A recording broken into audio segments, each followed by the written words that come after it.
जो गणित के अंतर्गत एक अध्याय आता है कार्तीय तल, जिसे अंग्रेजी में कार्टेशियन भी बोलते हैं और कार्टेशियन भी कुछ लोग बोलते हैं। कार्टेशियन प्लेन यानी कार्तीय तल की संकल्पना, कॉन्सेप्ट क्या है इसका, ये है क्या, आपके लिए बिल्कुल नई चीज है। तो इसको समझाने के पहले मैं एक छोटी सी प्रश्न पूछता हूं।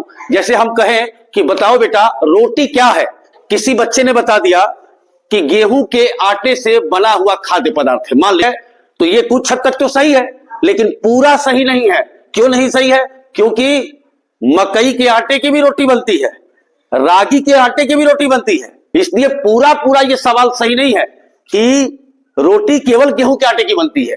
कुछ हद तक सही है लेकिन पूरा सही नहीं। ठीक उसी तरीके से यहां देखिए, आपके क्लास का ये सेट मैंने तैयार किया है, इसको कहते हैं रो यानी कि पंक्ति। ठीक, प्रत्येक पंक्ति में 5-5 बैठे हुए हैं ना, और इसको क्या बोलते हैं, स्तंभ यानी कॉलम। ये आपके सैंपल पे जो बना हुआ है, ये आपके क्लास की स्थिति है। 5 पंक्ति है और 5 स्तंभ है, यानी टोटल 25 बच्चे बैठे हुए हैं, सबका नाम लिखा हुआ है बेटा। ठीक है, अब जरा सोचिएगा, जो मैंने रोटी वाला प्रश्न पूछा, क्यों पूछा, अब आपको समझ में आएगा कि करिश्मा कहां है। तो किसी बच्चे ने बता दिया कि करिश्मा दूसरे पंक्ति में है।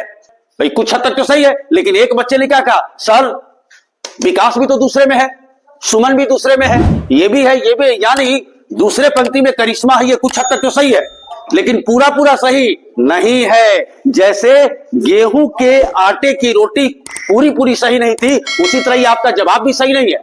किसी दूसरे बच्चे ने कह दिया कि करिश्मा चौथे कॉलम में यानी स्तंभ में है, यह भी कुछ हद तक सही है, लेकिन पूरा सही नहीं है, क्योंकि चौथे कॉलम में चंदा भी है, अंजलि भी है, अंकित भी है, आयुषी भी है, पूरा सही नहीं है। अब गणित में किसी सवाल का उत्तर 1 होना चाहिए ना, अगर 6 में 2 का गुणा किया तो 12 ही आएगा, 13 नहीं आएगा। तो अब समस्या यह उठती है कि करिश्मा की स्थिति बिल्कुल सही बताना है तो क्या करना होगा। तो ध्यान दीजिए, यहीं पे कार्तीय तल का कॉन्सेप्ट निकलता है। जैसे ये आप देखिए, ये दूसरा पंक्ति हो गया, ये चौथा स्तंभ हो गया। अब इन दोनों को एक दूसरे पर जब रखेंगे, क्रॉस जहां करेगा वहीं पे करिश्मा की स्थिति होगी। देखिए ये पंक्ति हो गया, और ये आपका देखिए कॉलम वाले पर मैंने लिखा है दूसरे पर, ये देखिए। अब कॉलम वाले को जब इस पर सेट करेंगे, देखिए ये चौथा है ना, पहला दूसरा तीसरा, तो चौथे पर जब रखेंगे तो करिश्मा, ये करिश्मा को क्रॉस कर रहा है, यानी करिश्मा की स्थिति क्या है, दूसरी पंक्ति और चौथा कॉलम। यानी करिश्मा कहां बैठी है, दूसरी पंक्ति में और चौथे कॉलम में। ये पूरा पूरा जवाब हमारा हुआ।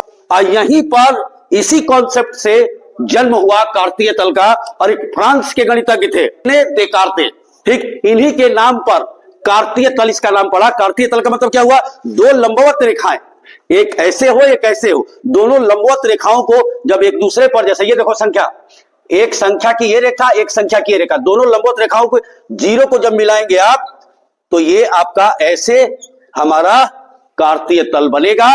और इसमें 4 क्वाड्रेंट बनेंगे, 4 चतुर्थांश बनेगा। इसको हम आगे बताएंगे। अभी आज हमने क्या बताया कि कार्तीय तल का कॉन्सेप्ट कहां से आया, यानी किसी की स्थिति बताने के लिए हमको रो और कॉलम की जरूरत पड़ती है।